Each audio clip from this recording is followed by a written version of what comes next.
네, 여러분 안녕하세요. 14주차 수업 시작하도록 하겠습니다. 자, 벌써 인간행동과 사회환경 마지막 수업입니다. 자, 오늘은 인간의 전생의 발달에 대한 마지막 시간이죠. 그래서 청년기, 장년기, 노년기 발달 특징, 그다음 발달 과업, 그다음에 사회복지 실천에 있어서 우리가 중요하게 한 번쯤은 고민해 봐야 할 이슈들에 대해서 알아보도록 하겠습니다. 청년기 발달. 자, 청년기라고 하면 대체로 한 연령이 20대 혹은 30대에 있는 사람들을 청년기라고 이야기를 합니다. 간혹 이제 책마다는 조금 되게 다르게 분류하는 책들도 있긴 한데요. 대략적으로 20, 30대에 있는 분들을 우리가 청년이다 혹은 성인이다라고 얘기합니다. 그래서 책마다 청년기 혹은 성인기 이렇게 표기되어 있습니다. 다 같은 발달 단계를 의미합니다. 자, 이 시기의 생물학적인 발달 특징을 보시면 이 그림이 아주 이 성인기 혹은 청년기의 발달 특징을 대표적으로 보여주는 것 같아요. 그래서 굉장히 역동적인 그런 그림이라고 저는 보여지는데요. 자, 이 시기는 그 어떤 시기보다 건강한 시기예요. 그 다음에 신체적인 활력이 에너지가 넘치는 우리 일생에 있어서의 가장 에너지가 넘치는 그런 시기라고 볼 수가 있습니다. 바로 여러분들이 지금 그 시기를 살고 계십니다. 자, 그래서 우리 일생에 있어서의 가장 신체적인 황금기다. 그 다음에 근육의 최대 발달이 이루어지는 시기고 모든 신체 기관의 기능이 최고점에 올라와 있는 시점입니다. 자, 최고점입니다. 이제 30대가 지나면 점점 이렇게 신체적 기능이 하강하는 그러한 양상으로 나타날 수 있겠죠. 그래서 모든 감각 기능 이런 것들도 가장 좋은 시기가 바로 이 시기라고 합니다. 자, 청년기의 발달 특징에서 두 번째 이제 심리적인 특징을 한번 살펴보도록 할게요. 자, 청년기의 중요한 발달급은 친밀감을 형성하는 겁니다. 자, 청년기에서 우리가 그 20대 혹은 30대에 꼭 이루어야 할 것들이 있죠. 살면서 그 중에 하나가 내가 경제적으로 부모님으로부터 독립하는 거예요. 그러기 위해서는 일을 찾는 것. 그렇죠? 일. 그 다음에 또 뭐가 있을까요? 청년기에. 그렇죠. 누군가와 사랑을 하는 것. 그렇죠. 뭐 그게 뭐 예, 배우자와 사랑을 하고 그다음에 이걸 통해서 뭐를 하게 되는 거죠? 결혼을 하는 것. 자, 그래서 일과 결혼 이 두 가지가 이 청년기에 있어서는 무엇보다 중요한 발달 과업이라고 볼 수가 있습니다. 자, 그러기 위해서 꼭 갖추어야 될 심리적인 특징은 친밀감을 가져야 한다라고 하는 겁니다. 자, 친밀감은 사람과의 좋은 관계를 맺을 수 있는 능력이 친밀감이에요. 그래서 이 시기는 이제 학교라고 하는 그러한 이제 울타리를 벗어나서 내가 일을 통해서 사람들을 만나요. 그래서 직장 생활에서의 그런 사람들과의 좋은 관계를 맺는 거. 여러분들이 이제 일이라고 하는 것이 그러니까 어떤 직무에 있어서의 만족도가 내가 좋아하는 일을 하는 것도 직무의 만족을 높일 수 있지만 일을 하는 사람들과의 좋은 관계를 맺는 것 역시 직무 만족도를 높이는 굉장히 중요한 요인이라고 할 수가 있습니다. 자, 그렇기 때문에 내가 원하는 좋은 직업을 선택을 하고 그 과정에서 일과 만나는 사람들과 좋은 관계를 맺을 수 있는 능력, 친밀감이 필요하고요. 자, 또 하나 이 시기에 중요한 발달 과업이 결혼을 한다라고 하는 거였잖아요. 자, 그랬을 때 우리가 결혼을 하려면 상대방과 애정을 나눌 수 있는 즉 성적인 이성과의 어떤 성적인 그런 친밀감을 나눌 수 있는 능력이 필요합니다. 그래서 여기서 이제 친밀감이라고 하는 것은 뭐 사람들과의 좋은 관계뿐만이 아니라 성적인 친밀감도 포함하는 거예요. 그래서 일과 그다음에 사랑 또는 일과 혹은 결혼 과의 관계 속에서의 친밀감을 맺을 수 있는 능력이 자, 청년기에서는 굉장히 중요한 발달 과업이라고 볼 수가 있습니다. 자, 여러분 그런데 말이죠. 우리가 친밀감, 사람들과의 그런 어떤 직업 생활에서 만나는 사람들과 혹은 주변 사람들과의 관계, 사회생활에서 만나는 사람들과의 좋은 관계, 뭐 혹은 우정이라고도 할 수 있겠죠. 이거를 나누고 그다음에 결혼 상대와의 애정을 나눌 수 있는 이런 친밀감을 형성하기 위해서 전제 조건은 그런 거예요. 내가 우리가 이제 이 청년기 이전 단계가 청소년기였잖아요. 청소년기의 중요한 발달 과업이 자아 정체감을 형성하는 거예요. 자, 자아 정체감이라는 거는 내가 어떤 사람이고 나는 앞으로 어떤 삶을 살 거고 어떤 일을 하고 싶고 어떤 배우자를 만나고 싶은지를 잘 정립하는 게 바로 자아 정체감이에요. 흔들리지 않는 나의 모습을 찾는 것. 이게 합리적 자아 정체감이라고 할 수 있습니다. 자, 이렇게 합리적인 자아 정체감이 잘 형성된 사람이 또 다른 사람들하고 자기 자신의 모습을 흐트러뜨리지 않으면서 안정감을 가지면서 다른 사람들과 일에서 혹은 사랑을 통해서의 친밀감을 형성할 수가 있게 되는 거예요. 자, 그렇기 때문에 우리가 청소년기의 자아정체감은 굉장히 중요하다라고 할 수 있어요. 그래서 이걸 통해서 진정한 친밀감을 나눌 수 있는 능력, 이게 청년기에 무엇보다 중요한 발달 과업이 될 수 있어요. 그래서 가정 이외의 다른 사람들과 친밀한 관계를 형성하는 것, 결혼하는 배우자와 사회생활에서 만나는 사람들과의 우정을 나눌 수 있는 능력이 무엇보다 필요합니다. 자, 여러분 잘 생각해 보시면 우리가 다른 사람들, 가족 이외에 또 학교에서 만나는 친구들 이외에 사회생활에서 만나는 사람들, 그다음에 결혼 상대자와의 뭐 어떤 그런 친밀감 이런 것들을 형성하기 위해서는 조금은 인내하는 것도 필요해요. 아이고 죄송합니다. 인내하는 거, 그다음에 타인을 수용할 수 있는 능력 이런 것들이 굉장히 요구됩니다. 그래서 나 자신을 잃지 않으면서 사람들과 배려하고 수용을 하고 인내하는 이러한 것들이 있어야지만 진정으로 친밀감을 형성할 수가 있게 된다라고 하는 거예요.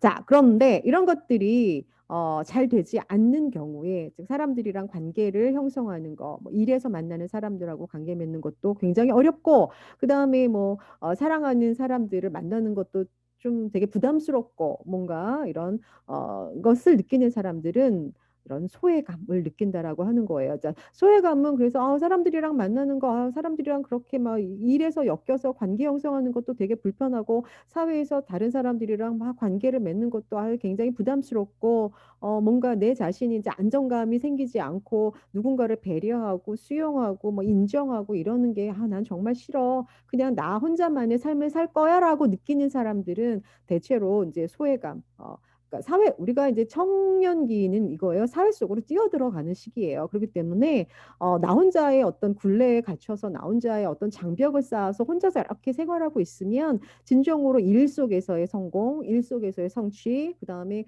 뭐 결혼을 통한 뭐 배우자를 만나는 이런 것들이 순조롭게 이루어지기가 어려워요. 그렇기 때문에 근데 이런 것들이 되지 않는 사람들은 이제 자신만의 장벽을 쌓아놓고 관계 형성을 하지 않으려고 하는 이제 그러한 특징을 보여요. 이제 그런 특징을 보이는 사람들은 이제 소외감을 경험을 하게 된다라고 하는 거죠. 소외감 혹은 고립감이라고도 이야기를 합니다. 이렇게 사람들이랑 관계 맺고 뭔가 그 안에서 뛰어들어서 나를 뭐 조금 낮추면서 인정하고 배려하고 나 그런 게 정말 싫어. 그냥 나 혼자의 삶을 즐기고 말 거야라고 생각을 하는 사람들도 소외감을 느끼겠지만요. 또 때로는 타인과의 과도한 밀착 관계, 뭐 부모님 그 이전 시기에 이제 부모님하고의 과도한 밀착 관계가 맺어졌다거나 아니면 이 청년기에도 물론 부모님하고 과도하게 밀착 관계가 형성되어진 사람들은요, 실은 이제 자기가 독립된 존재로서의 어떤 자기만의 주체성 혹은 정체감 이런 것들이 확립되기가 쉽지 않습니다. 그렇기 때문에 이런 사람들도 실은 타인과의 친밀한 관계를 형성을 하는 게 좀 어려운 경우가 있을 수 있어요. 자, 우리가 친밀한 관계를 형성한다라고 하는 거는 그 사람에게 전적으로 의존하고 의지하는 관계가 아니라 독립된 성인이 서로 자신의 독립된 그런 어떤 모습을 잃지 않으면서 배려하고 수용하고 인정하는 그런 관계를 통해서 얻는 게 친밀감인데요. 이렇게 난 싫어하는 사람들, 난 됐어. 그다음에 누군가에 과도하게 밀착하는 사람들은 실은 건강한 친밀감 형성이 되지 않을 수 있다라고 하는 거죠. 자, 이러한 청년기에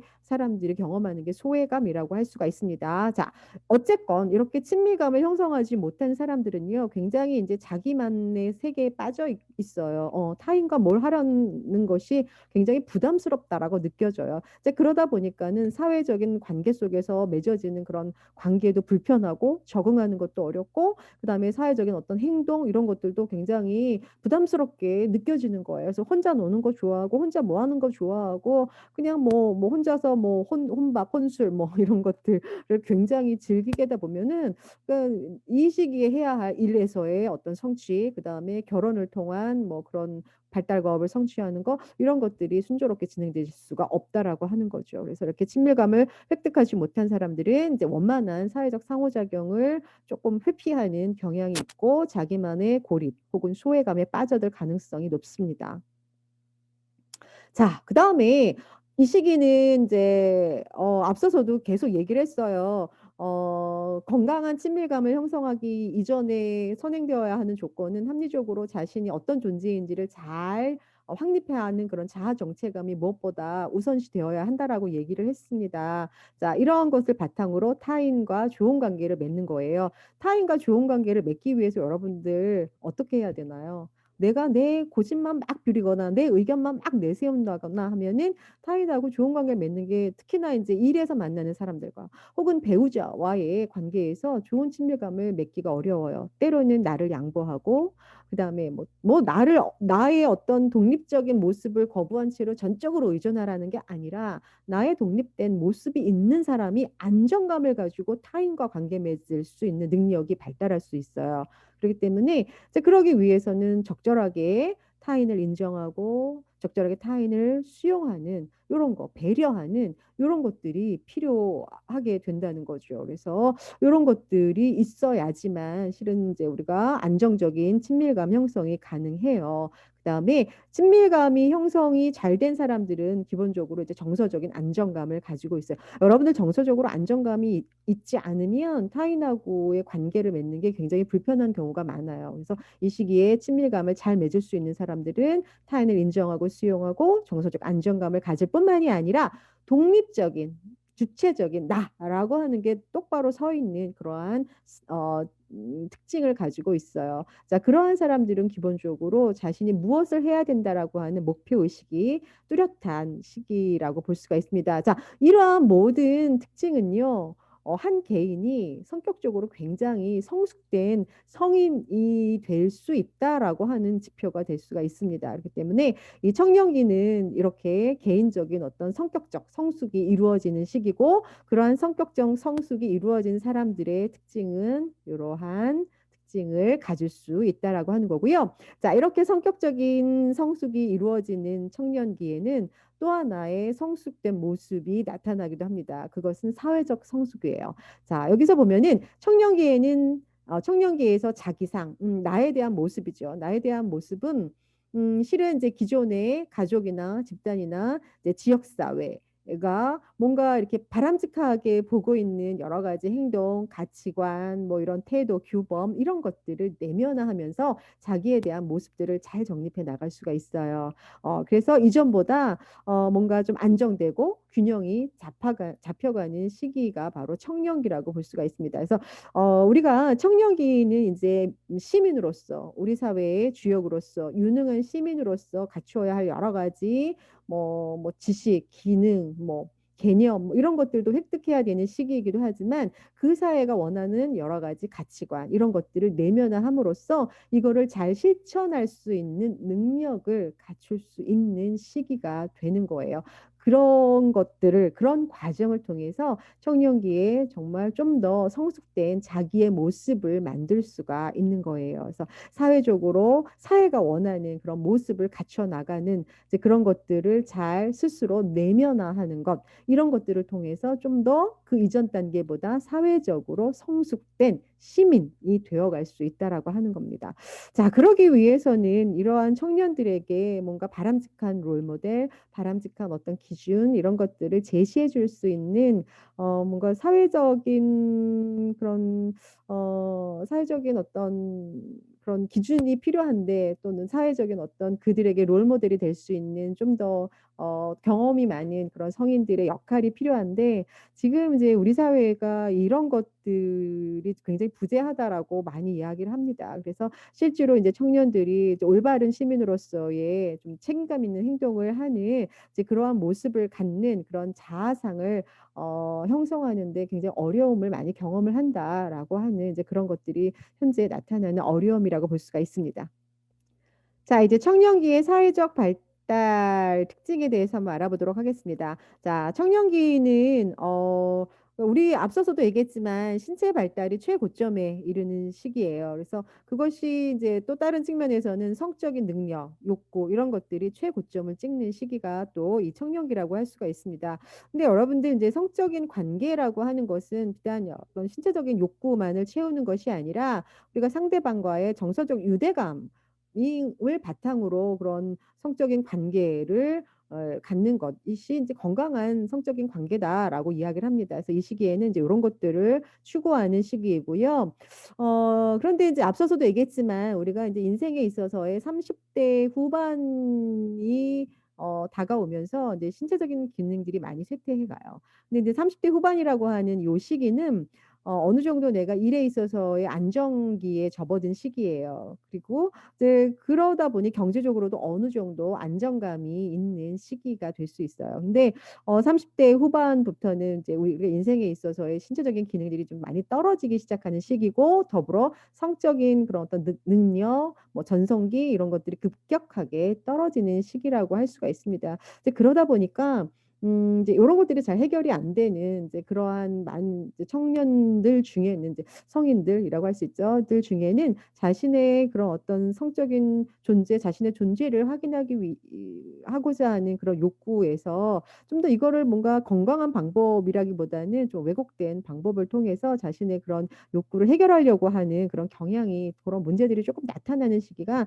30대 후반이라고 볼 수가 있어요. 그래서 많은 경우에 이제 원조 교제 뭐 이런 문제들도 30대 후반에 나타나는 그러한 특징들이기도 합니다. 그래서 이런 성적인 측면에서는 이런 문제가 있다, 이런 특징이 있다라고 여러분들이 이해하시면 될 것 같고요. 자, 이게 이제 사회적 특징에서는 이 부분이 훨씬 더 중요합니다. 여러분들 앞서서 얘기했어요. 청년기의 중요한 발달 과업은 친밀감을 형성하는 건데 그 친밀감을 형성하기 위해서는 일과 사랑에 있어서의 친밀감이다. 그러면은 사랑이라고 하는 건 배우자를 만나는 거고 그 다음에 일은이라고 하는 거는 내가 직업을 통해서 친밀감을 맺는 거죠. 그럼 뭘 얻어야 되나요? 직업을 얻는 거죠. 그렇죠. 중요한 발달 과업이 바로 취업하는 거예요. 직장을 얻는 거죠. 자, 그래서 중요한 사회적인 특징은 취업, 일자리, 내가 원하는 일을 찾는 것. 자, 이것이 이 시기에는 중요한 사회적 특징 혹은 중요한 발달 과업이라고 볼 수가 있습니다. 자, 취업과 관련해서는 무엇보다도 이제 직업에 대해서 내가 어떤 일을 하고 싶은지, 그다음에 그 일을 하기 위해서 나는 어떤 준비를 해야 하는지 이런 준비가 있어야겠죠. 그다음에 정말 내가 원하는 직업인지 그 직업을 선택을 하게 되는 거고요. 선택된 직업에 있어서 이제 초년생으로서 열심히 우리가 직업에 적응을 해 나가야 하는 시기, 이 시기가 바로 청년기라고 볼 수가 있습니다. 자, 앞서서도 얘기했지만 청년기에 있어서의 직업 또는 취업이라고 얘기할 수 있죠. 이것은 중요한 발달 과업이에요. 그래서 직업을 선택하고 또 그것에 따르는 준비를 하는 것과 더불어 선택한 직업에 있어서 이제 내가 취직을 했으면 그 직업에 순조롭게 적응하는 것까지도 청년기에 있어서는 중요한 발달 과업이라고 볼 수가 있습니다. 자, 여러분 직업이라고 하는 거 우리가 청년기다라고 하면은 20대, 30대 여러분들이 꼭 해야 되는 게 뭐냐면 네, 앞서 얘기했어요. 직업 얻는 거, 그 다음에 배우자 만나는 거, 결혼하는 거, 두 가지. 자, 그러기 위해서 우리가 일을 갖고, 그 다음에 배우자를 만난다라고 하는 거는 진정으로 부모님으로부터 뭐 하는 거죠? 독립을 하는 거예요, 독립. 우리가, 청소년기까지는 부모님으로부터 심리적으로 독립을 하는 시기다라고 한다면, 이제 청년기에는 경제적으로까지 완전하게 독립을 해야 되는 시기가 청년기입니다. 그래서 경제적으로 독립하기 위해서는 뭐를 해야 되나요? 그렇죠. 직업을 얻어야 되는 거죠. 그래서 직업을 통해서 경제적으로 자립하고 자신의 인생을 개척해 나가면서 자아 실현을 할 수 있는 것이 바로 직업이에요. 그래서 직업 준비, 선택 및 적응 자, 이런 것들이 이 시기에는 반드시 이루어져야 되는 겁니다. 그래서 이러한 직업에 직업이라고 하는 거는 앞서서도 얘기했지만 경제적인 어떤 자립을 위한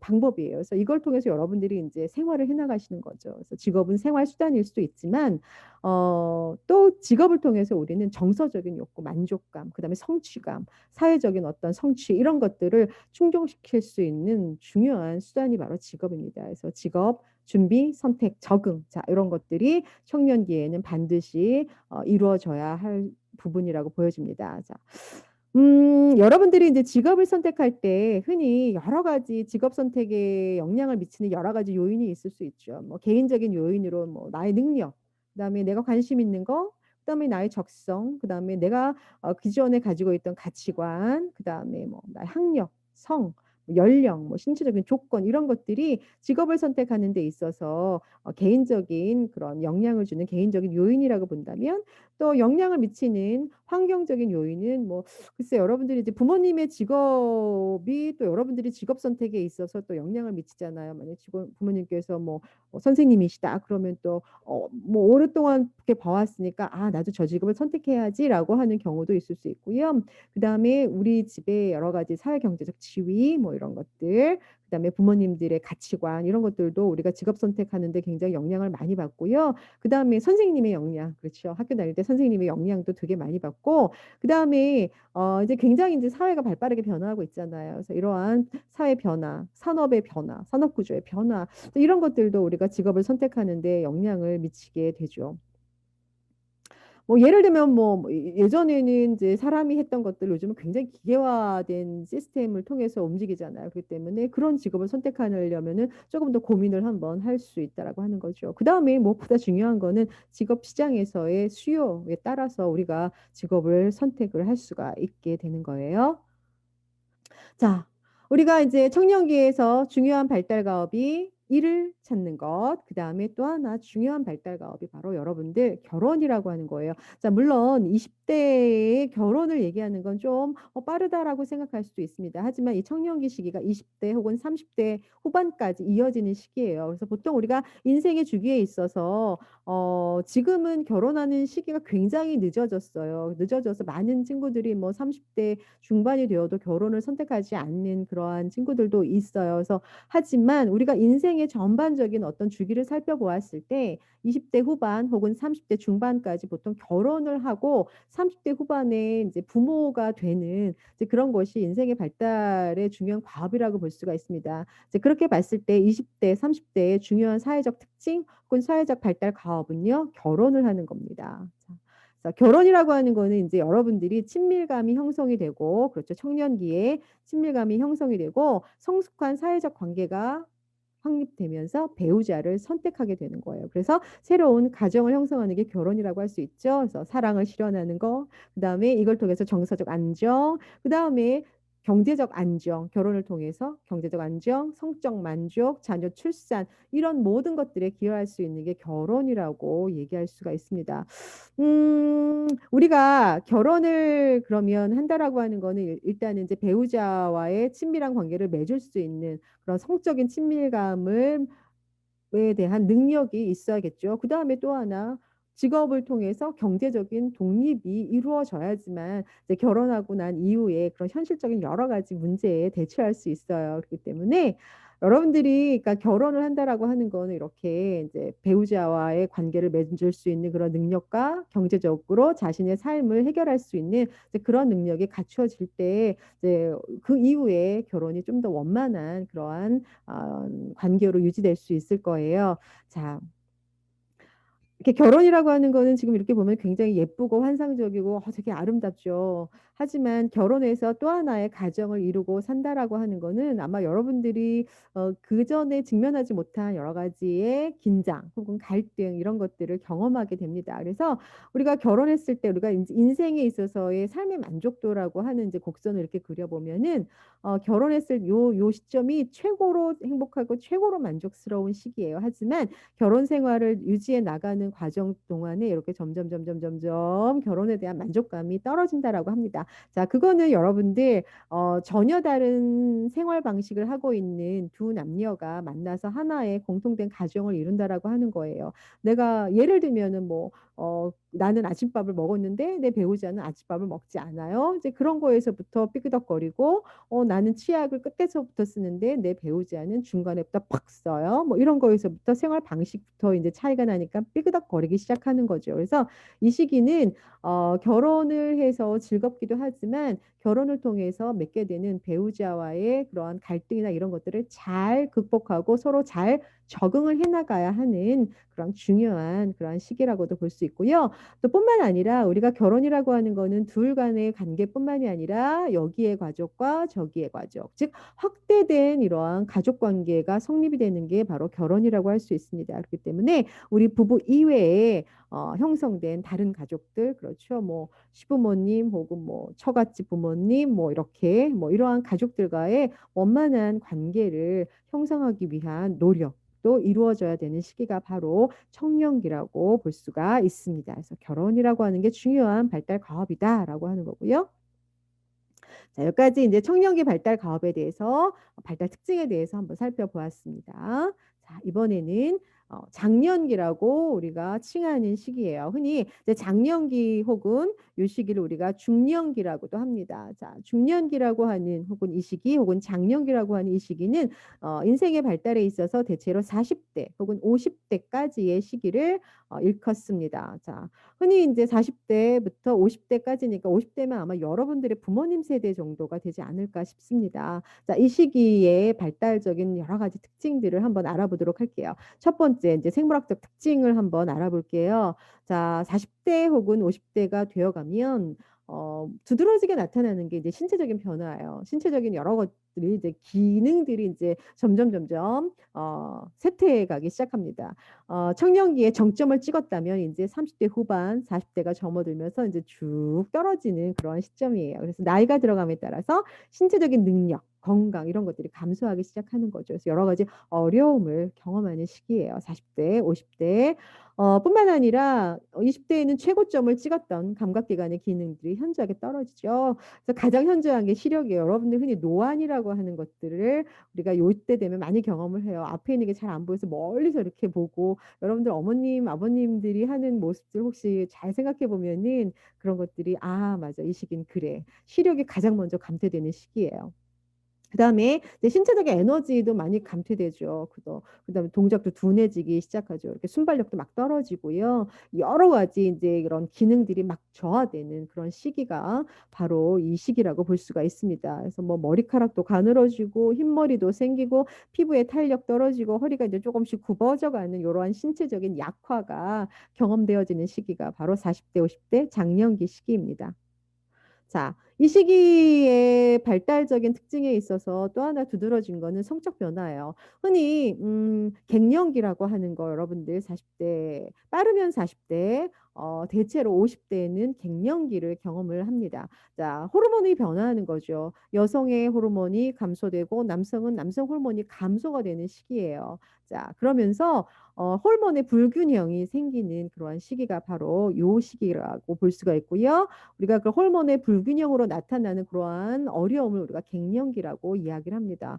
특히나 여성 같은 경우에는 폐경기가 오는 거죠. 이제 생리가 이제 끊어지는 그리고 이제 성적 기능이 감퇴되는 물론 이러한 특징은 남성들에게서도 나타나는 거예요. 그래서 성적 기능이 감소되면서 이런 성욕도 감퇴되는 이제 그러한 것들을 경험하는 시기가 바로 우리가 40대, 50대라고 볼 수가 있어요. 흔히 이제 어머님들이 경험하는 이런 폐경의 문제는 신체적인 변화뿐만이 아니라 이제 여성들이 이제 폐경기를 경험하게 되면은 이제 심리적인 변화까지도 같이 경험한다라고 합니다. 이제 아무래도 여성성을 내가 잃는다라고 하는 이제 에서 오는 그런 심리적인 그런 우울감 이런 것들을 많이 보이세요. 그래서 여러분들 이제 어머님들을 잘 살펴보시면 이제 50대가 접어드신 어머님들은 막 우울감도 많이 빠지고 정서적 변화가 굉장히 많이 일어나는 것들을 볼 수가 있거든요. 자, 이런 것들이 호르몬의 불균형에서 오는 또 이런 호르몬의 불균형 또 폐경 이런 거에서 오는 신체적 변화와 함께 찾아오는 심리적 변화라고도 볼 수 있어요. 근데 또 이 시기에는 이거는 누구나 다 경험되어지는 그런 변화이기 때문에 또 이 시기에 그런 것들을 잘 적응하는 거 이런 것들을 잘 받아들이는 것도 어찌 보면 장년기의 발달을 순조롭게 우리가 잘 겪어 나갈 수 있는 이제 그런 거라고도 볼 수가 있습니다. 자, 그다음에 이제 요런 호르몬의 변화뿐만이 아니라 이제 이 시기가 되면 여기저기 되게 아파요. 40대, 50대가 되면은 본격적으로 이제 40대가 되면은 이제 갑자기 이제 아프다라고 하는 것들을 경험하는 분들이 많으세요. 그리고 실제로 이런 암이라든지 이제 신체적인 질병들이 많이 나타나는 또 시기가 바로 40대 이후라고도 볼 수가 있습니다. 자, 그렇기 때문에 이런 신체적인 질병에 취약해지는 시기이기 때문에 우리가 이제 질병을 조기에 발견하기 위해서는 검진을 정기적으로 하는 거, 그다음에 조기에 발견해서 꾸준히 치료를 받는 거, 이런 것들이 특히나 이제 40대, 50대에서는 무엇보다 필요하다라고 볼 수 있고요. 이제 스스로 이렇게 여러 가지 이제 건강에 필요한 이러한 것들을 잘 이제 생활 습관에서 잘 익히시고 그러셔서 이제 이런 것들 이제 내가 자꾸 감퇴되어 가는 또 이런 어떤 병에 취약해지는 나의 신체적인 변화에 잘 적응해야 할 필요가 있다라고 봅니다. 그래서 요 시기에 보면은 이제 어머님들이 왜 텔레비전에서 건강 프로 같은 걸 많이 보시잖아요. 뭐 무슨 알토란 뭐 엄지해장 뭐 이런 것들 많이 보시면서 "이걸 먹어야 돼." 뭐 "이렇게 해야 돼." 하는 것들. 네, 그런 것들도 굉장히 이제 좋은 어 지혜라고도 볼 수가 있습니다. 그래서 이러한 것들을 잘 우리가 그런 노하우들을 잘 비축하고 잘 적응해 나가야 하는 그런 시기다라고 볼 수가 있어요. 자, 장년기의 심리적인 특징 첫 번째 이제 인지 발달에 대해서 잠깐 살펴볼게요. 그러니까 보통 이제 40대, 50대라고 일컫는 이제 이 시기는 실은 막 굉장히 반짝반짝이고 뭐 창의적이고 이런 것들은 실은 20대, 30대에 비해서는 훨씬 떨어지죠. 그래서 반짝반짝 굉장히 막 번뜩이는 아이디어 이런 거는 20대, 30대의 청년기에 있는 친구들이 훨씬 더 두각을 나타낼 수 있어요. 하지만 40대 50 대는 그렇게 반짝임은 없지만 기존에 내가 가지고 있는 나만의 축적된 그런 어떤 지식, 축적된 뭐 경험, 축적된 노하우 이런 것들을 통해서 그 어떤 시기보다 창조적인 능력을 발휘하는 시기가 바로 장년기 시기입니다. 그래서 장년기 시기에 에릭슨이 말하는 발달 과업은 생산성 발달이에요. 생산성이라고 하는 거는 그런 거죠. 여러분들 흔히 우리가 이 장년기 시기라고 하는 40 대, 50 대는 잘 보시면 직업에 있어서 굉장히 그래도 어느 정도의 좀 높은 위치에 있는 그래서 많은 것들 많은 성과를 이뤄낸 그러한 위치에 있기도 하고요. 실제로 뭐 걸작을 만들어 낸다거나 뭔가를 대단히 뭐 유명한 뭔가를 만들어내는 그러한 사람들을 보면 대체적으로 40대 혹은 50 대의 이러한 장년기에 속한 사람들이에요. 그래서 요 시기에 사람들은 기존에 자기가 여태까지 경험들을 다 이렇게 한데 모아서 뭔가를 창조적인 뭔가를 만들어낼 수 있는 이제 그러한 시기고 고러한 능력을 우리가 생산성이라고 합니다. 여기서의 생산성은 이렇게 뭔가의 창조적인 걸 만들어내는 능력뿐만이 아니라 자신의 축적된 경험과 노하우를 자신의 다음 세대에게 전달할 수 있는 그러한 능력까지 갖춘 이제 그런 것들을 우리가 생산성이라고 이야기를 합니다. 그래서 장년기 시기는 이제 고러한 능력이 있는 시기라고 볼 수가 있습니다. 특히나 인제 장년기 시기의 사람들은 이제 자신이 기존에 가지고 있었던 여러 가지 경험을 통해서 얻은 지혜 뭐 이런 것들을 가지고 자신의 문제를 대처하는 그러한 특징을 보여요. 흔히 인제 20-30 대의 청년기의 친구들은 번뜩 있는 그런 아이디어라든지 그런 정말 창의적인 그런 아이디어를 가지고 문제를 해결한다라고 보면은 장년기 이후 노년기도 마찬가지겠지만 장년기 이후에 그 사람들은 자신의 축적된 그런 지식과 노하우 이런 것들을 통해서 문제를 해결하고 대처하는 그런 양상을 보입니다. 그럼에도 불구하고 인제 장년기에는 아무래도 인제 그런 어떤 반사 능력, 반사신경 이런 것들이 쪼끔씩은 떨어지는 시기이기 때문에 행동이 좀 느려지는 그런 특징을 보이기도 합니다. 자, 그다음에 "지적인 능력이 퇴보가 된다."라고 하는데요. 우리 이제 지적 능력 하면은 흔히 이제 지능 뭐 이렇게 보통 여러분들이 이해하실 수 있습니다. 이러한 지적 능력은요. 18 세에서 25 세의 최고조에 달합니다. 우리가 인제 지능의 발달 곡선을 그리면 이렇게 그릴 수가 있어요. 이렇게 쭉 발달하는 거죠. 지능이라고 하는 거는 흔히 인제 뇌 발달과 함께 발달되어지는 게 또 지능이기 때문에 어린 시기에는 이제 뇌 뇌가 그렇게 막 많이 발달하는 시기가 아니에요. 그렇기 때문에 요렇게 쭉쭉 꾸준히 이렇게 발달을 하다가 18세 혹은 25세 요렇게 최정점을 찍고 난 이후에는 점점 요렇게 완만하게 쇠퇴하는 요러한 그래프를 그립니다. 이제 이게 바로 이제 지적 능력의 발달 그래프라고 볼 수가 있습니다. 자, 그런데 여기서 이제 지적 능력이라고 하는 거는 흔히 이제 두 가지가 있을 수가 있어요. 두 가지의 지적 지능을 이야기하는데요. 하나는 유동성 지능, 또 하나는 결정성 지능이 있습니다. 자, 유동성 지능은 좀 더 쉽게 얘기하자면은 타고난 지능이에요. 타고난 지능이기 때문에 뭔가 학습이라든지 뭐 경험이라든지 이런 거와 관계없이 우리가 지능이라고 하는 거가 갖고 있는 의미는 문제를 해결하는 능력 아니면은 정보를 처리하는 능력 이런 게 다 지능이 하는 역할이거든요. 그래서 이런 것들 우리가 이제 흔히 뇌라고 하는 기능 자체가 하는 게 바로 문제를 해결하고 정보를 처리하는 그런 기능이 바로 이 뇌가 하는 역할입니다. 그래서 이러한 뇌가 발달하면 발달할수록 우리가 계속 뇌는 용량이 커진다고 얘기를 했잖아요. 그래서 뇌의 용량이 계속 커지면서 뇌가 계속 발달하는 거예요. 그만큼 정보를 처리하는 그러한 용량도 커지는 거죠. 그러면서 점점 발달하는 지능이 바로 유동성 지능이라고 할 수가 있어요. 그래서 그런데 유동성 지능이라고 하는 거는 뇌의 발달과 관련 있는 지능이기 때문에 우리가 이제 뇌의 발달이라고 하는 거는 그 정점이 25살이에요. 그래서 25살이 넘으면 뇌세포가 조금씩 이렇게 감소가 되는 감퇴가 되는 그러한 특징을 보입니다. 그렇기 때문에 우리가 이제 성년기, 청년기라고 일컫죠. 청년기에 이제 접어드는 25 세부터는 쪼끔씩 그런 뇌가 발달이 쪼끔씩 이렇게 쇠퇴하기 때문에 그런 어떤 유동성 지능이 쪼끔씩은 감소하는 양상을 우리가 볼 수가 있습니다. 자, 그에 반해서 결정성 지능은 학습과 관련 있는 거예요. 우리가 뭔가 배우고 그다음에 경험하고 그걸 통해서 얻어지는 지능입니다. 그래서 끊임없이 뭔가를 해 보고 반복하고 경험하고 그 결과 나온 지능, 그 결과 획득되는 지능을 우리가 결정성 지능이라고 얘기합니다. 자, 그렇기 때문에 앞서 얘기했잖아요. 우리가 특히 이제 장년기 시기는 내가 그동안 살아왔던 삶에서 축적된 여러 가지 것들, 이걸 통해서 문제를 해결하는 능력이 탁월한 시기가 장년기다라고 얘기를 했어요. 그렇기 때문에 장년기 시기가 되면은 유동성 지능은 조금씩 감소가 되긴 하지만 결정성 지능은 굉장히 더 많이 발달을 해가는 시기가 바로 장년기라고 볼 수가 있습니다. 자, 그래서 보면은 이제 책에는 그렇게 나와요. 유동성 지능이 이제 청소년기까지는 막 증가해요. 여기 증가하죠.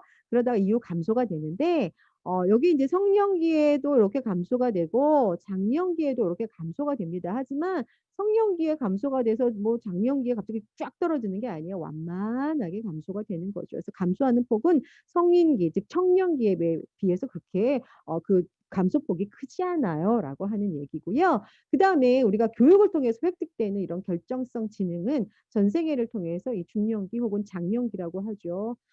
장년기, 중년기 똑같은 말입니다. 애는 굉장히 급격하게 증가하는 거를 볼 수가 있습니다. 그래서 이렇게 직장 능력이 하나는 퇴보를 하지만 하나는 굉장히 증가하는 걸 우리가 확인해 볼 수가 있어요. 자, 그다음에 이제 사회적인 특징으로 이 시기는 직업 생활 그쵸. 이제 40대 50 대는 아직도 꾸준히 직업 생활을 하는 시기입니다. 그래서 직업에 있어서의 뭐 적응기다. 그러니까 직업에 있어서 안정기죠, 이 시기는. 그렇죠. 뭐 40 대, 50 대는 어느 정도 이제 그 직업에 있어서의 어떤 위치, 지위도 어느 정도 확보가 됐고 어느 정도의 안정적인 어떤 수입 자 이런 것들이 확보가 되는 시기예요. 그래서 직업에 있어서 안정기라고 볼 수가 있고요. 자, 그런데 문제는 뭐냐면 우리가 이제 40 대까지는 그래도 쪼끔은 그런 위기의식은 덜하겠지만 이제 50이 가까워 오면은 요즘에 이제 조기퇴직 그렇죠? 이제 명예퇴직 이런 것들 계속 인제 일자리는 없고 젊은 사람들은 계속 취업을 해야 되고 그래서 우리가 원치 않는 그런 퇴직을 해야 하는 시기이기도 하고요. 자, 그러자니 음 50대 혹은 40대 후반에 우리가 내가 하던 일을 관두고 놀진 않잖아요. 또 다른 어떤 일을 찾잖아요. 그래서 직업을 전환하는 시기라고도 볼 수가 있어요. 물론 이제 65 세까지 쭉 한 직장에서 지속적으로 일할 수 있는 그런 경우도 있지만 이제 많은 경우에 요즘에는 40대, 50 대에 또 하나의 직업을 갖는 그런 시기라고도 볼 수 있어요. 그래서 내가 다니던 젊은 시절에 열심히 일했던 직장을 이제 퇴직을 하고 또 다른 뭐 직장을 선택을 한다거나 아니면 또 다른 어떤 직장에 들어가지 않고 이제 또 다른 나만의 어떤 창업을 한다거나와 같이 이런 직업에 있어서의 전환기를 맞게 되는 시기가 바로 40대 혹은 50 대의 장년기라고 볼 수가 있습니다. 자, 그렇기 때문에 이 직업에 있어서의 전환은 나의 이 시기에 부모님들에게 있어서는 새로운 도전이라고 볼 수가 있어요. 그렇기 때문에 새로운 도전에 있어서의 성공적인 성공을 하기 위해서는 거기에 굉장히 많은 에너지를 투입해야 되고요. 그다음에 그걸 통해서 뭔가 또 새로운 어떤 생산적인 결과를 나타내기 위한 그런 에너지를 쏟게 되는 그런 시기가 바로 장년기 시기라고도 볼 수 있습니다. 특히나 이제 이 시기 같은 경우에는 뭐 자발적으로 직업을 내가 이제 젊은 시절을 다니던 직업을 관두시는 분들도 있지만 비자발적으로 관두게 될 수밖에 없는 그런 상황에 놓인 분들도 있습니다. 특히나 인제 앞서서도 얘기했지만 굉장히 모든 것들이 되게 막 기계화되고 그다음 자동화되었단 말이에요. 그렇기 때문에 내가 그동안은 내가 했던 일인데 어 일자리가 없어지는 경우가 되게 많잖아요. 그러면은 나도 내 의지와는 상관없이 비자발적으로 일을 관둬야 되고 또 다른 일을 찾아야 되는 직업을 전환해야 되는 이제 그런 갈등, 기로 그런 어려움에 놓이게 되는 거죠. 그래서 이러한 시기에 내가 정말 이분들이 적절하게 좋은 직업을 자기가 원하는 직업을 다시 한번 선택을 하고 그 직업의 그런 직업 전환기에서 또 다른 성공을 하기 위한 굉장히 피나는 노력을 하는 시기가 바로 또 장년기 시기라고도 볼 수가 있습니다. 그러니까 요러한 것들이 이제 장년기의 직업 생활과 관련되어서 이루어지는 이제 변화들이라고 볼 수가 있고요. 자, 그다음에 장년기 시기의 변화 중에 두드러진 게 특히 사회적인 특징 혹은 사회적인 변화 중에 두드러진 게 가족 관계예요. 그래서 여러분들 이런 가족 관계가 어떻게 변화되는지 이런 것들을 잘 살피면서 '아, 이 장년기 시기의 어려움들이 이런 측면에서 나타날 수 있겠구나.'라고 하는 것들을 여러분들이 이해해 주시기 바랍니다. 자, 장년기의 가족 관계 첫 번째 부부 관계의 변화입니다. 장년기 시기라고 하면 흔히 인제 40대 혹은 50 대예요. 그러면 여태까지는 되게 아이들을 키우느라고 되게 전념했어요. 그러니까 부모의 역할을 막 했던 거죠. 근데 이제 아이들이 어느 정도 40대 50 대가 되면은 뭐 고등학교 혹은 대학생이 되거나 아니면은 뭐 취업을 해서 부모 곁을 떠나거나 하는 그런 시기예요. 그럼 누구만 남습니까, 여러분? 그렇죠. 요 부부만 남습니다. 이제 진정한 인제 동반자가 되는 거예요. 그래서 이제 자녀들이 이제 커 나가면서 이제 이 시기가 되면은 이제 진정한 동반자로서의 의식이 강화되는 시기입니다. 우리들만 남았네. 우리 잘 살아 봅시다." 뭐 이런 시기가 되는 거죠. 그러면서 그 이전과는 달리 좀 더 밀착된 관계로 발전되는 시기이기도 합니다. 물론 이 시기에 밀착된 관계가 될 수도 있지만 그렇지 않은 가족들도 있어요. 그래서 이제 자녀들이 독립하게 되면서 이제 중년 혹은 장년이라고 얘기했습니다. 똑같은 시기입니다. 이 시기에 부모들은 인제 부부 간에 더 많은 시간을 갖게 됨으로써 결혼에 대한 만족도가 많이 높아져 가는 시기이기도 합니다.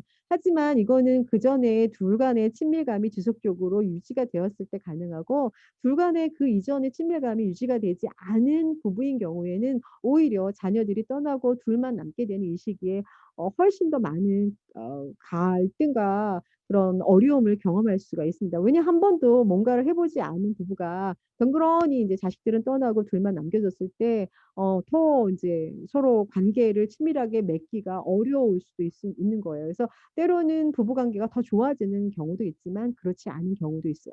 하지만 대체로 인제 자녀들이 이제 부모 곁을 떠나서 부부만 남게 되는 이 시기에는 둘 간의 그런 유대 관계가 좀 더 돈독해지는 그래서 부부 간의 결혼 만족도가 좀 더 높아져 가는 시기가 요 시기라고도 볼 수가 있습니다.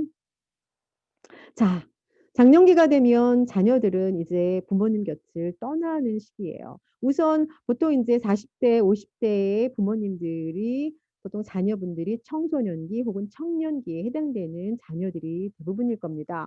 자, 청소년기의 자녀들은 부모로부터 뭘 하려고 그러죠?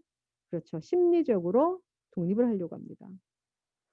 그러면 심리적으로 독립을 하려고 하는 이 자녀들을 잘 심리적으로 떠나보내 주는 그러한 부모의 역할을 하는 것. 그래 너가 알아서 결정해 보렴." 뭐 이런 것들. "아니 엄마가 해 줄게." 이런 거 하는 거 아니고요. 그러니까 이러한 부모의 역할. 또 부모가 적절하게 지원해 주고 지지해 주는 이제 그러한 역할들을 이 시기에 해 줘야 됩니다.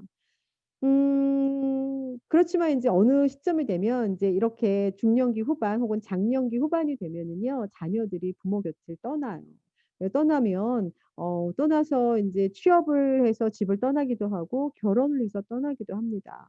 그러면 이제 부모님들은 그동안은 그전에는 자녀에게 몰입했었던 그런 부모님들은 자녀가 이렇게 자신의 곁을 떠났을 때 굉장히 공허함을 많이 느끼고 심지어는 굉장한 우울감에 빠지기도 합니다. 자, 이걸 흔히 우리가 빈둥지 증후군이라고 합니다. 그래서 빈둥지 증후군을 경험하게 됩니다. 그래서 자녀들이 떠났을 때 자녀들이 잘 심리적으로 독립할 수 있게끔 지원하고, 그다음에 청년기 자녀들이 독립하는 거를 잘 지원해 주는 부모의 역할, 이런 것들, 그리고 자녀가 취업하고 결혼해서 자신의 곁을 떠날 때도 이런 것들을 잘 도와줄 수 있는 부모의 역할이 무엇보다 필요하고요. 그다음에 부모가 떠나 자녀들이 떠나고 난 다음에 이렇게 부모가 느끼는 요러한 감정들, 그래서 굉장히 요 시기가 되면 부모님들이 이제 자녀가 이제 결혼을 하고 이제 부모 곁을 떠나는 이 시기가 되면은 굉장히 우울감을 많이 경험하세요. 그래서 빈둥지 증후군을 많이 경험을 하시는데, 이제 그럴 때일수록 앞서 얘기한 두 부부 간에 서로 정서적 유대, 동반자 의식이 강화되면 이런 빈둥지 증후군을 극복하는 데 굉장히 좋은 영향을 미칠 수 있다라고 합니다. 그래서 이런 빈둥지 증후군도 경험하는 시기입니다. 그래서 자녀를 떠나보낼 수 있는 그러한 역할을 해야 되고, 그렇게 지원과 지도를 해야 하는 그러한 시기가 바로 장년기의 부모의 역할입니다. 자, 그다음에 장년기가 되면은 많은 분들이 그 장년기에 부모님들이 굉장히 많이 연로해지십니다. 그래서 보통 40 대, 50 대에 노부모님이죠. 부모님이 보통은 70 대, 80 대, 더 많게는 90 대의 노부모님들이 이제 연령대가 그렇습니다. 자, 그러면 노부모님들은 벌써 인제 80 대가 되고 90 대가 되면은 신체적으로도 너무나 그렇죠, 인제 굉장히 약한 상태가 되고요. 많이 아프신 분들도 많고 경제적으로도 굉장히 많이 어려우시죠. 경제력이 없으니까. 경제적인 어떤 생산 능력이 없기 때문에 그렇잖아요. 이제 그렇기 때문에 이렇게 경제적으로도 혹은 여러 가지 인제 뭐 질병을 가지고 있는 부모님들을 부양을 해야 하는 그러한 시기가 바로 요 장년기의 시기입니다. 그래서 노부모를 부양해야 되는 시기입니다. 그래서 아까도 앞서서도 얘기했지만 인제 부모님들이 악화되고 이제 보호를 필요로 하는 시기이고, 많은 분들이 인제 많은 노부모님들이 이제 질병이 있으신 분들이 많아요. 그래서 누군가는 보호를 받아야 되는 이제 고러한 상태에 놓여 있는 부모님들이 많고, 실제로 인제 그러한 노부모님들을 부양하는 보호해야 하는 역할을 장년기에 부모님들이 많이 하시잖아요. 그래서 아플 때 인제 여러분들이 할머니, 할아버지가 아플 때 여러분들이 어머님, 아버님이 같이 모시고 병원을 간다거나 뭐 간호를 해 드린다거나 경제적으로 지원을 해 드린다거나와 같은 이제 그러한 역할을 해야 되는 시기가 바로 장년기의 부모님의 시기입니다. 자, 장년기의 시기는 앞서서도 얘기했지만 장년기에 어머님, 아버님의 신체적인 변화, 심리적인 변화 때문에도 굉장히 힘들어요. 여기저기 아프고 생리 기능도 많이 떨어지고, 그다음에 갱년기를 통해서 너무 힘들고 그렇습니다. 그다음에 자녀들이 떠난 이 빈둥지의 우울감을 경험하기도 하고, 그다음에 때로는 청소년기 혹은 청년기 자녀를 잘 독립시키고 또 이 자녀와의 갈등이 별로 없으면 문제가 없겠지만, 흔히 청소년기와 청년기에 자녀를 둔 이 가정에서는 한 번쯤은 이제 그런 자녀들과의 갈등을 많이 경험을 하시잖아요. 그래서 이런 자녀들과의 갈등, 빈둥지 증후군의 우울함, 그다음에 노부모를 부양해야 되는 그런 부담감, 그다음에 실제로 나의 어떤 갱년기, 그쵸? 갱년기. 그다음에 특히 이제 남성분들 같은 경우에는 직업적 위기. 내가 은퇴를 해야 되고 또 새로운 직업을 또 이직을 해야 되는, 직업 전환을 해야 되는 그러한 갈등이 놓여 있는 시기입니다. 그래서 중년은 이러한 모든 것들이 바로 이 장년기 시기에는 너무나도 힘든 것들이라고 볼 수 있어요. 그래서 이 장년기 시기를 보통 우리가 앞서서도 잠깐 얘기했는데 생산적인 그런 능력을 발휘하는 시기이기도 하지만 여러 가지 것들 때문에 굉장히 위기의 시기다라고도 이야기를 합니다. 그래서 요러한 이런 위기를 경험하는 요러한 요인들이 바로 요러한 것들이라고 볼 수가 있고요. 이러한 요인들로 인해서 장년기에는 위기에 봉착되는 시기라고도 할 수가 있어요.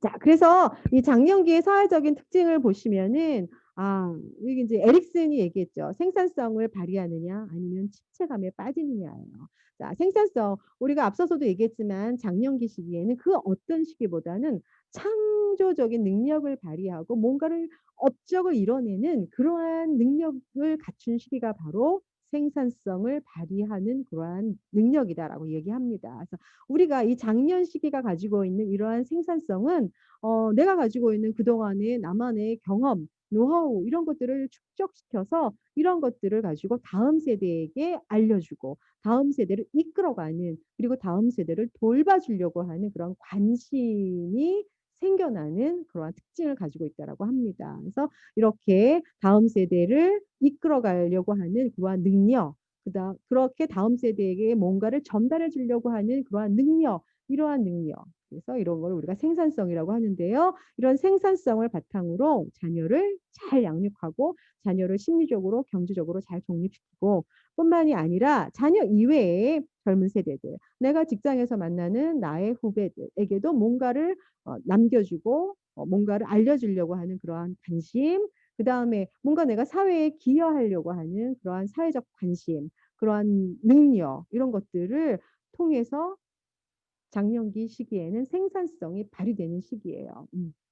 그런데 문제는 뭐냐면 우리가 장년기 시기는 앞서서도 얘기했어요. 막 신체적으로도 막 굉장히 지금 막 되게 여기저기 아프기도 하고 그다음에 갱년기의 증상 때문에 굉장히 심리적으로 신체적으로도 많이 우울감에 빠져 있기도 하고요. 그다음에 내가 원치 않게 비자발적인 그다음에 직업에서의 그런 어떤 이직을 전환을 경험을 해야 되는 시기이기도 하고요. 노부모를 부양해야 하는 그런 경제적인, 심리적인, 신체적인 어려움이 있기도 하고요. 그다음에 자녀가 내 곁을 떠나기도 하고요. 그다음에 부부 간의 관계가 좋으면 좋지만 부부 간의 관계가 좋지 않은 부부인 경우에는 자녀들이 떠나고 난 다음에 부부 간에 오히려 갈등이 더 심화되는 경우가 있고요. 그다음에 청소년기 자녀, 청년기 자녀와의 갈등 뭐 이런 것들이 막 뒤섞이다 보면은 이 시기에 부모님들은 굉장한 무력감에 빠집니다. 그러면 내가 이 시기는 다음 세대를 위해서 뭔가를 막 해야 되는 생산성을 발휘해야 되는 시기인데 그러기보다는 자기만의 내가 나 살기도 지금 너무 급급해 하고 자기에게만 빠져드는 그런 침체감에 빠지는 시기가 바로 장년기이기도 합니다. 그래서 이렇게 장년기 시기에는 생산성을 발휘할 수도 있지만 여러 가지 장년기 시기에 오는 여러 가지 이러한 직장에서의 문제, 이런 노부모의 문제, 이러한 문제, 그다음에 새로운 기술들이 막 여러분들 막 발달하잖아요. 근데 우리가 이걸 막 따라가기가 되게 쉽지가 않아요. 근데 이런 것들을 막 새로운 변화에 대처하는 것이 너무너무 어려워져요. 자꾸 이제 힘들어지는 거죠.